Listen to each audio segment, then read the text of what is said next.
That's Nick.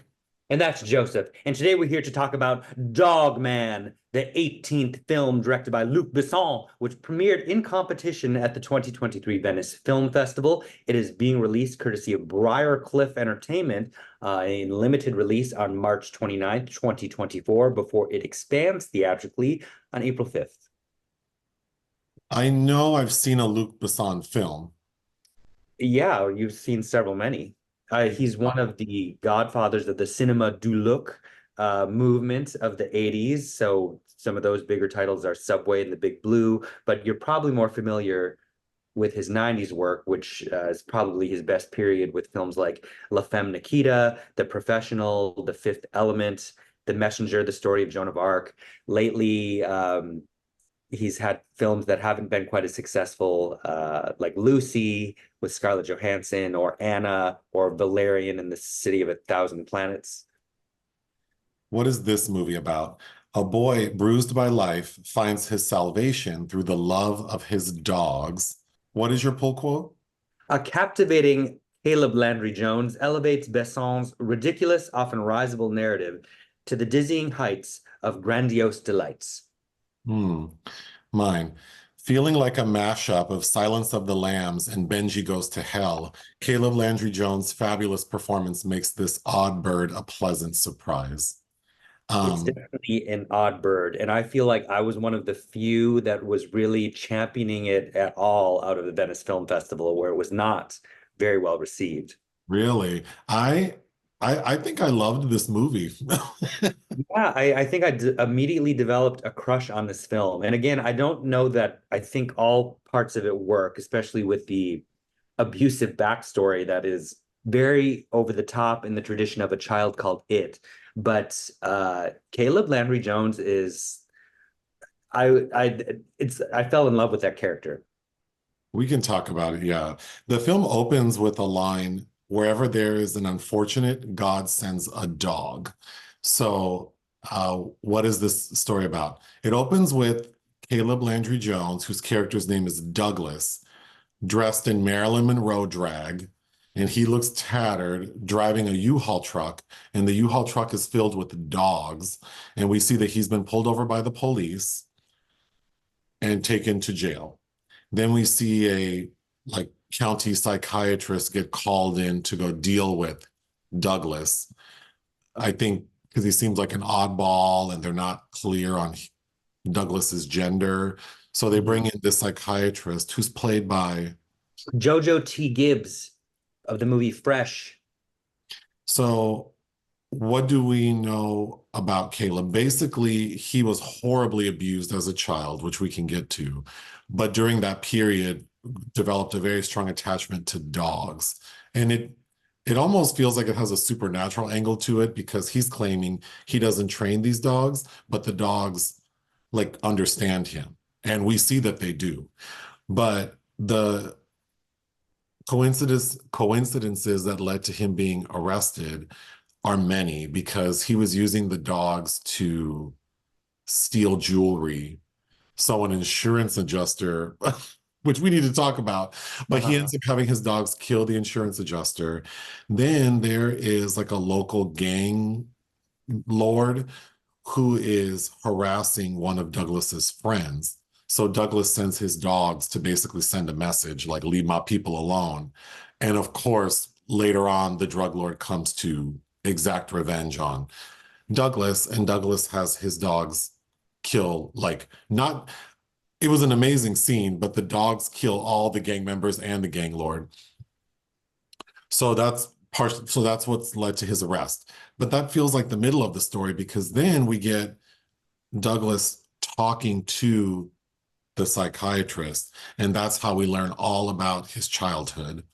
But he ends up escaping jail, and I didn't mention that Douglas is in a wheelchair. He has a physical disability related to him being shot by his own father, which we'll talk about, but there's a bullet fragment close to his spine. So he is able to stand up for a period, but he's told that if he stands up too long, it might cause bone marrow to drip into his body, and that could kill him. So when he escapes jail, he decides to stand up and walk in front of a church. And then we see him collapse, assuming that he has died. And then we see one of his dogs go to the psychiatrist, presumably to protect her because of her backstory, which we'll get to. But this movie was not at all what I thought it would be. Based on you had mentioned to me that it's interesting because you saw it in Venice. Venice. And then you said that Caleb Landry Jones is in drag, but I had no idea it would be this crazy. It is crazy. It harkens back to Busan's, I think, more daring days in the 90s. And like I said, I don't know that all of it's successful. And some of it is the abuse is very over the top. Well, let's start there. So when we see that when he was a kid, he lived with his mom, dad, and older brother. And I mean, you're right. The abuse it's almost comical in a way that felt uncomfortable, but I kind of liked that feeling because Well, it feels deliberate. it doesn't help though that the dad is played by a man named Clemens Schick, who's German, who if you close your eyes, you think it's Peter Stormare talking. And they're supposed to be in New Jersey. Yeah, but I mean, it's zany in a way that I found extremely charming, but he was abused by his father, like violently abused. And I mean, within the first 5 minutes, I was howling because the dad, like, basically drags, because they have like a kennel filled with dogs, and the That he older, also abuses. and he abuses the dogs, the dad. And one day, the older brother, who's a jerk, tells the dad, like, oh, little Douglas has been giving the dogs his dinner. And the dad, like, blows up and throws Douglas into the kennel. Like, basically, you're going to live with the dogs. And what does the mother do? She packs up and leaves. She just leaves. And then Uh-huh. Douglas tells the psychiatrist, my mother did the only thing she could do. Like, leave? That was not the only thing she could have done. Well, She could have called for help. She could have done something. yes, and doesn't he also say she's weak, and that was also a blessing of hers? Because Oh, because in the wild, the weak always die, but weak humans always find a way to survive. so then we see him, like, basically, we don't know how much time has passed in the kennel. It wasn't years because the little boy doesn't look any older. But we so we find out that he says he got his education from the magazines that were in like the storage shed behind the kennel. But he was Mhm. already like a big kid. And when he left, he was the same age. So I don't know what education he got in like the 2, 3 months he was in the kennel, but he was only reading Modern Woman in the American magazine. Mhm. He's very refined. Um, Yes, and the setup of the story and the way that he's speaking reminded me of Brad Pitt in Interview with the Vampire, who has that kind of impediment talking through those false vampire teeth. Yes, yes. Um, the so the dialogue is interesting. I think, yeah. Mhm. From many of the characters, it's delivered in a like a wooden way, and at times seems very simple in contrast to Douglas. Mhm. I think the biggest culprit is the psychiatrist. But I've had the occasion to be around a number of psychiatrists, and I do have to say that all of the ones because I used to work around them, uh, are kind of like that. Like they're kind of flat, like they don't want to react to anything. So I don't know that I think her performance isn't like authentic seeming, but I thought it was a curious take that may have been my least favorite part of the film. Sure, and also her subplot. But she does act differently in speaking with her mother and to the child of her father on the phone. Well, speaking of the mother, we learn that the psychiatrist, like baby daddy, is like in like the mother utters the lines in this fashion. She goes, "Isn't he supposed to be in rehab? He can be violent, like your dad." So we learn a lot in that one very simple, flat statement. Um, but yeah, I was also confused. Like, so she's a medical doctor who works for the county or the state, but she appears to live like in squalor. Like, Yes, and then and they call her ass up at 2 a.m. to come in. Like, well, if she were on call, that might make sense. But I was more confused with her living situation. Like, certainly, I mean, a person like her with that kind of certification would be able to find a well-paying job. But because they also don't seem to live in a big city. Like, I didn't get the sense they were in LA, New York, Chicago. Like, I think they're in New Jersey. so, I mean, they live in like a shitty apartment with her mom, and her kid. I was a little confused with that. Yes, the struggles are a little bit undefined because basically what Luc Besson is doing is the bond between those two characters, as Caleb Landry Jones says, is we have something in common, pain. It's a lot of people.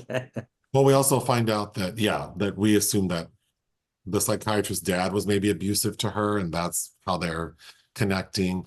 I did like the dynamic between the psychiatrist and Douglas. It's no Clarice Starling and Hannibal Lecter, but I think there's enough charm in Douglas that her sort of like flat affect works, like he feels safe.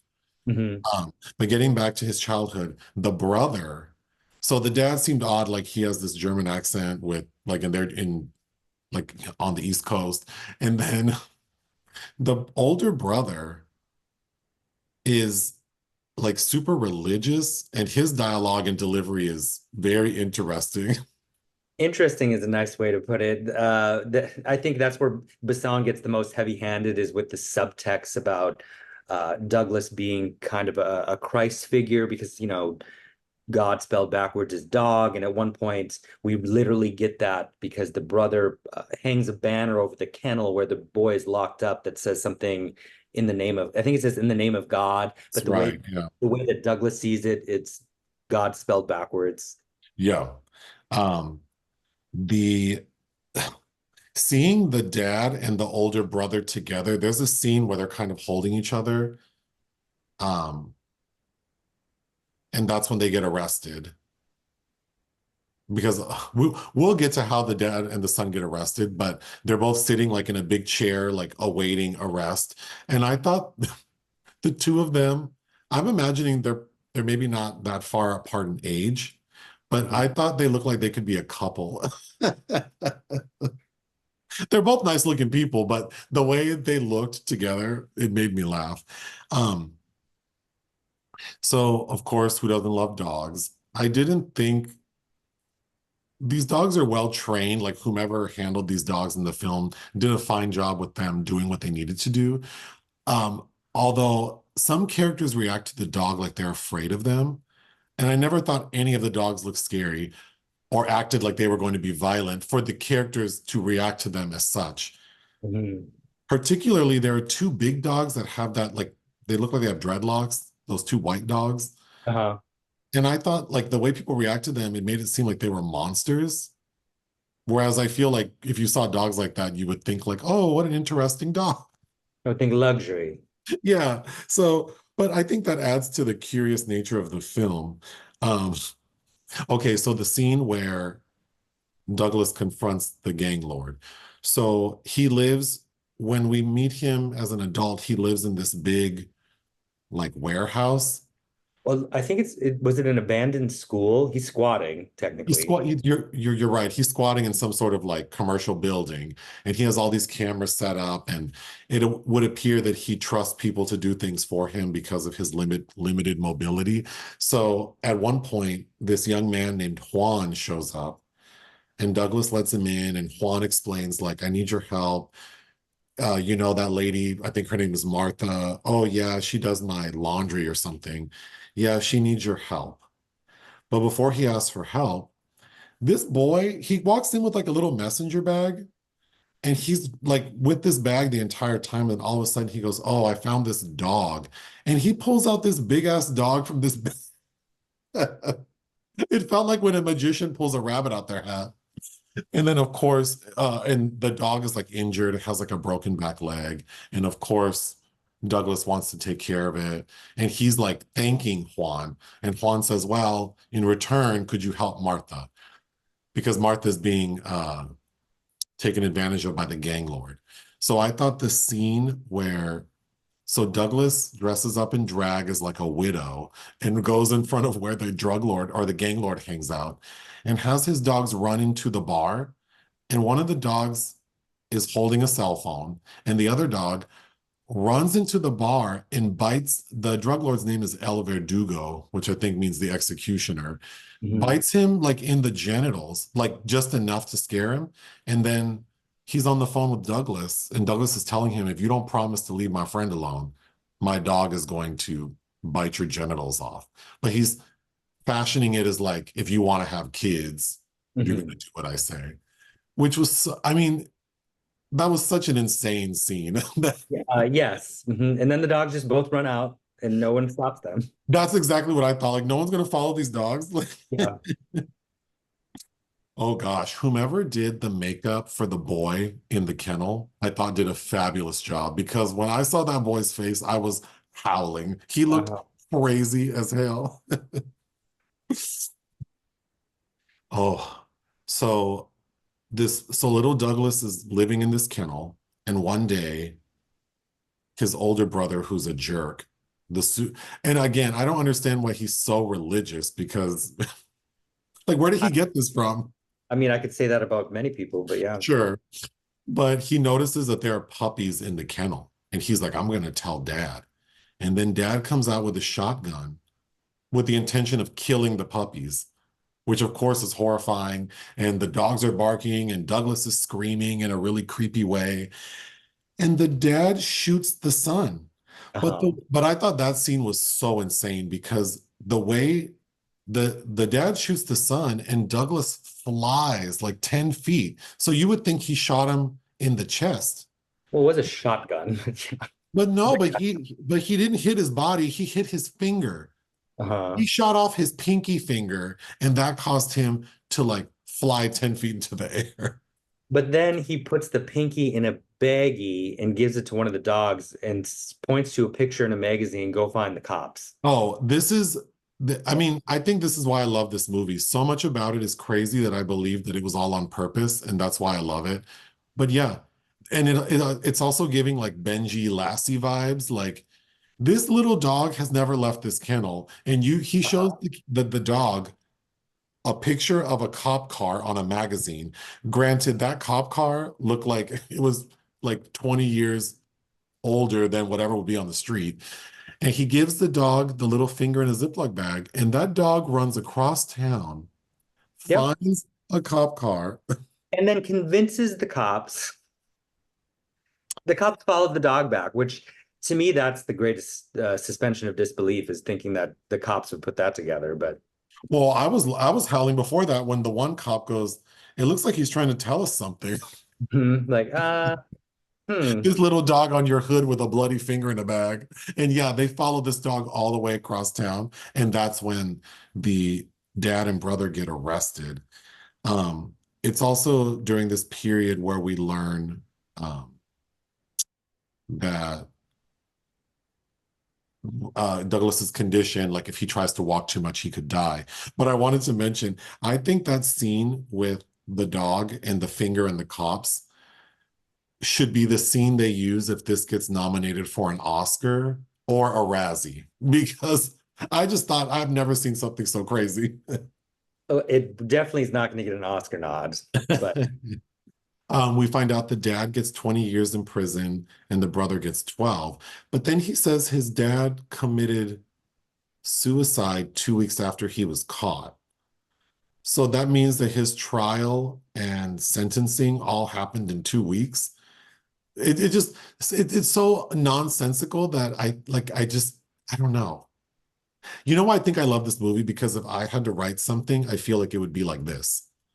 Because my writing ability is weak, but I can tell a story, so I come up with something crazy, and then how the movie, the puzzle of the narrative all fits together, which it's logical that the dramatic catalyst makes sense, but in a way, in a weird little way, but it's just so nonsensical. No, I really do think that if I had to come up with a screenplay, it would be like I would come up with something like this, but if I had to write it, it would sound like this. Okay, God, this character I loved so much. So after Douglas's dad and brother get taken away, he goes to like foster care and he's in like this, I don't know where he was. It looked like, you know what it reminded me of? That's that place where Morbius went to, Jared Leto, when he was a kid, where they had him hooked up to that diffusion machine. And he meets the librarian, Selma.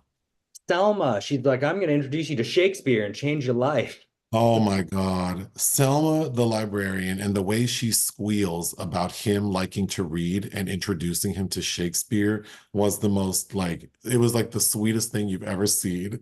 And then we get this like montage of him doing theater, Uh-huh. like she and him. So this librarian is doing regular full-on performances for like the foster home. But just raggedy little kids reading Elizabethan dramas. And she's putting him in makeup and she's telling him about makeup, and which is supposed to inform how he becomes a drag queen.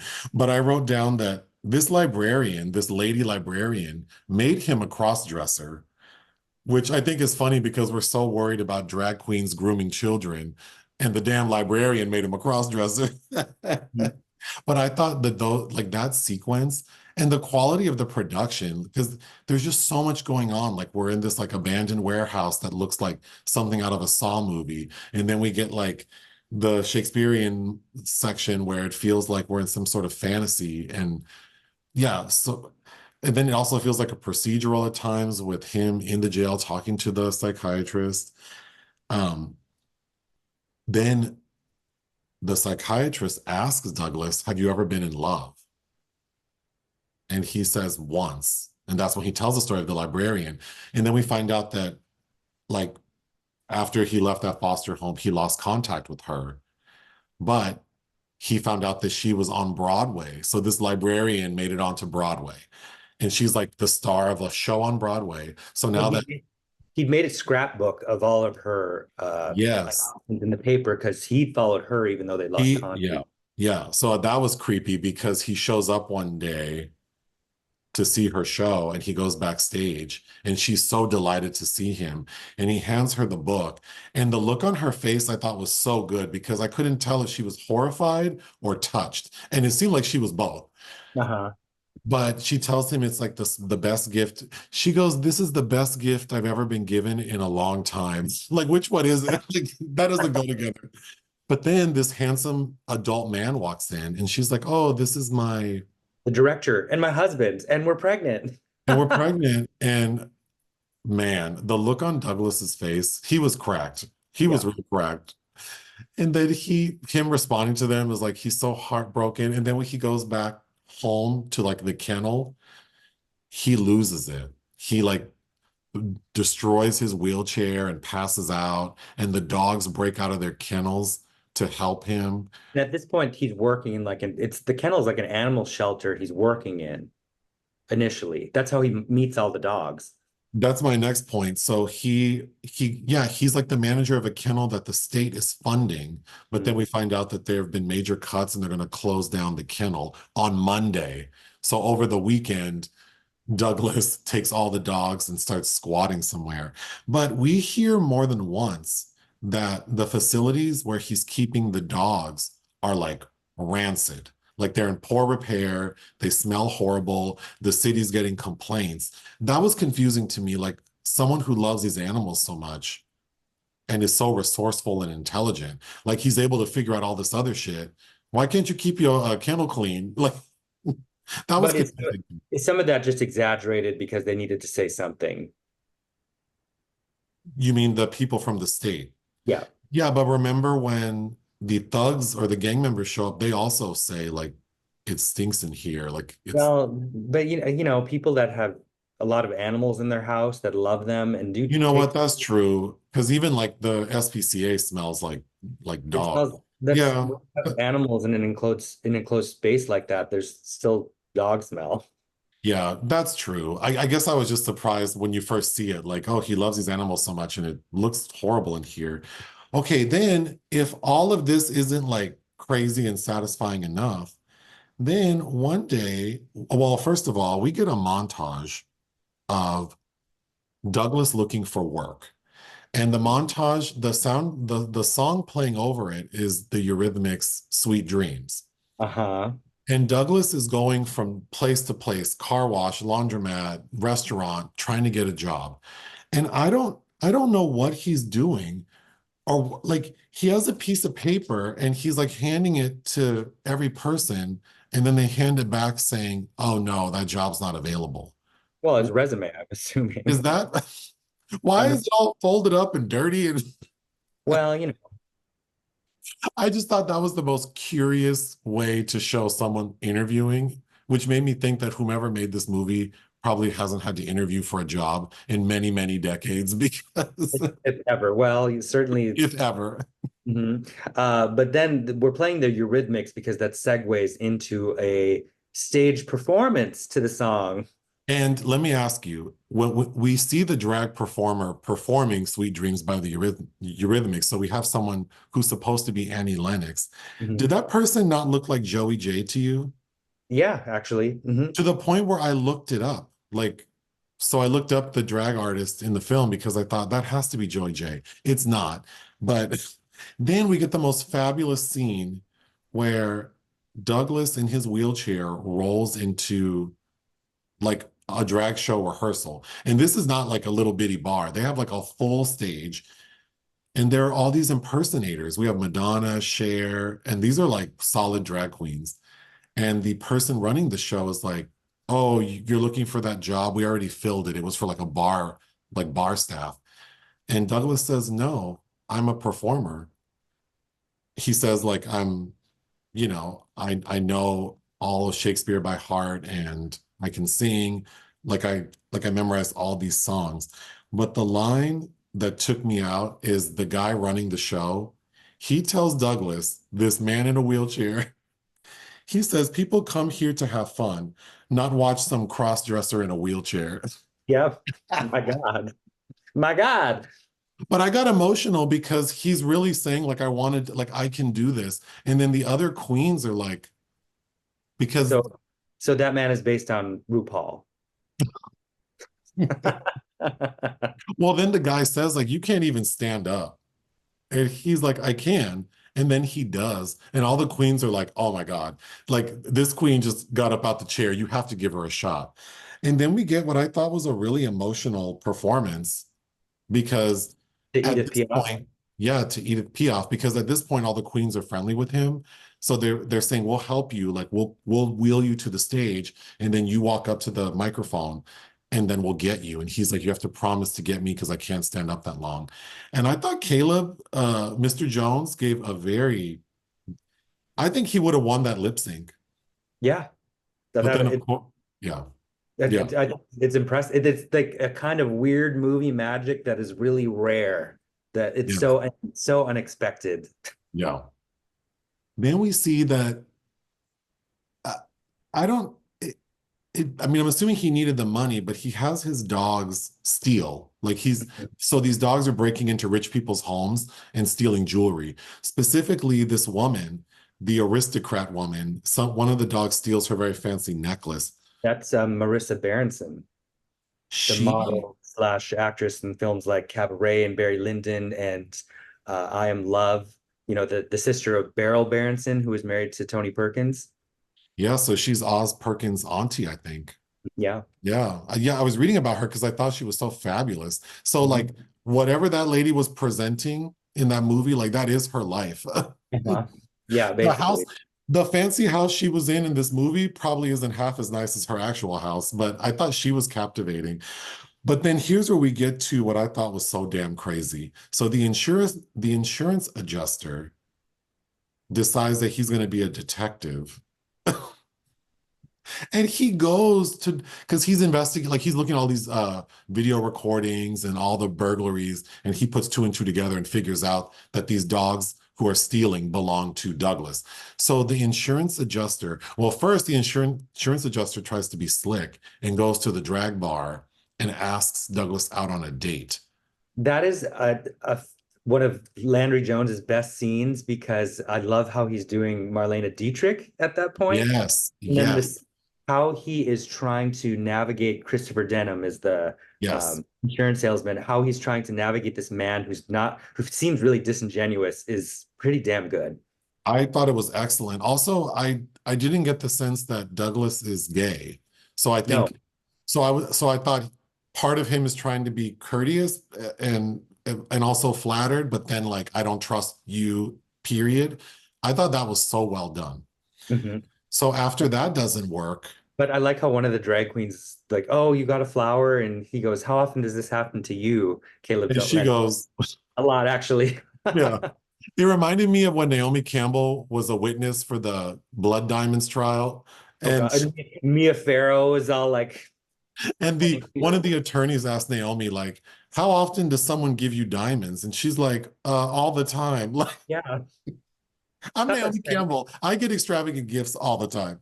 Um, but this insurance adjuster goes to where Douglas is squatting to confront him with a gun. And all I could think of was there is no way he's getting paid enough to, he's acting like he's paying out these claims with his own money. This is the definition of you're doing too damn much at your job. Like, Mm-hmm. and then when when the insurance adjuster gets the jewels, because Douglas gives them to him, Douglas goes, "Oh, so it's all about money." And the way that guy yelled yes, I was howling. Like, why else do you think I'm here? But then Caleb Landry Jones is like cooking dinner, and he's like, "So are we gonna stay and have a meal together?" What? And the guy Make- stayed. And also, he was making chili. And let me tell you something. If you think I would have eaten that Texas chainsaw chili from that man's house, like, and he's cooking it on one of those like hot plates with all Yeah. that dog hair everywhere. Oh, That poor man's Hormels. yes, no, under no circumstances. Okay, so then so we're learning all of this because Douglas is telling the psychiatrist, and then she tells him, I'm like a mandated reporter, like there's confidentiality, but if you tell me a crime was committed that resulted in like a murder, I have to tell someone. And he's trying to like make excuses, and the psychiatrist tells him it's called free will. God invented it. And I just thought, I don't think a psychiatrist would say that to this person, but whatever. Did Douglas really think that El Verdugo, the executioner, was not going to come back and get his ass? Right. It's like that's very naive of you. Right. But then he probably isn't that naive. That's like Jackie Collins telling Jessica Wilde, like, "You're a very naive girl for not knowing about golden showers." Exactly. But if he wasn't naive, we wouldn't get the line where the bad guys show up and Douglas tells his dogs, it's time to go to war. And I thought that sequence was so well done because the dogs are like, and there are all these like Home Alone booby traps, and it's very violent. These dogs are attacking these men. The choreograph with the dogs is impressive because this one dog jumps at the guy's chest to knock him Yes, out. yes. Shout out to the dog trainers who coordinated and wrangled these beautiful little creatures. Mhm. But I think how do you say it? The pièce de résistance, or say it, The pièce de résistance. Mhm. is because at this part of the film where he's fighting the bad guys, Douglas is in full Marilyn Monroe drag, and he's bloodied and dirtied, and this man has a shotgun, and we see him shooting someone. And it's like when I started this movie, like I never would have thought that I would get a scene with someone in Maryland drag shooting a shotgun with a bunch of dogs. Yeah, In Gentlemen Prefer Blondes, Marilyn Drag, and yeah. who looks. I thought his makeup looked fantastic.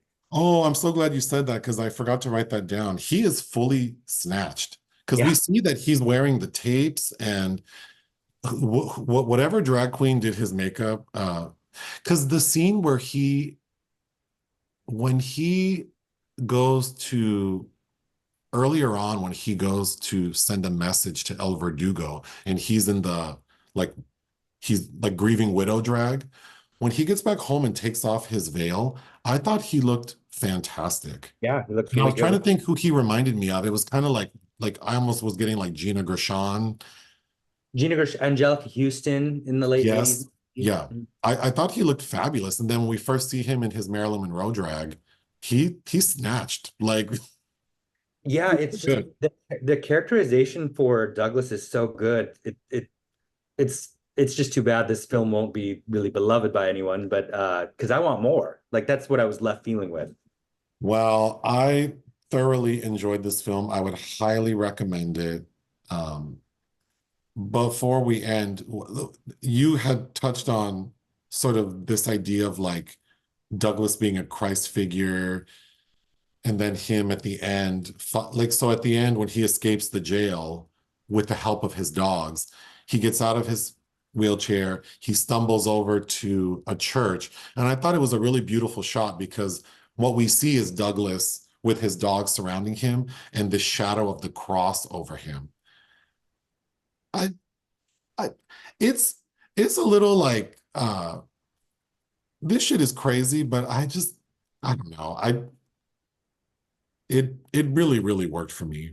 I think in its weird little offbeat way it works. And I think people aren't used to seeing anybody in contemporary cinema making these kind of moves. So that's why it seems so odd. But like if this had come out in the 70s where all kinds of wonky shit was being made, this just would have been another film from that period. But yeah, I think it looks beautiful with how the dogs are formatted around him while he's collapsed in the figure of a cross. It reminded me of another recent film that's dealing with similar subtext called White God by Cornel Mundruczko, a Hungarian film from 2014. And I think that this film actually does a lot better work with the dogs. Hmm. What would you give Dogman? And of course, not to be confused with the 2018 film by Matteo Garrone, also called Dogman, which is very different. But Luc Besson's Dogman, I would give 3.5. I thought this film was excellent. I loved it. I'm going to give it 4 out of 5. Wow. You have anything else you want to say? No. All right. Join us on Patreon and listen to our podcast. Bye.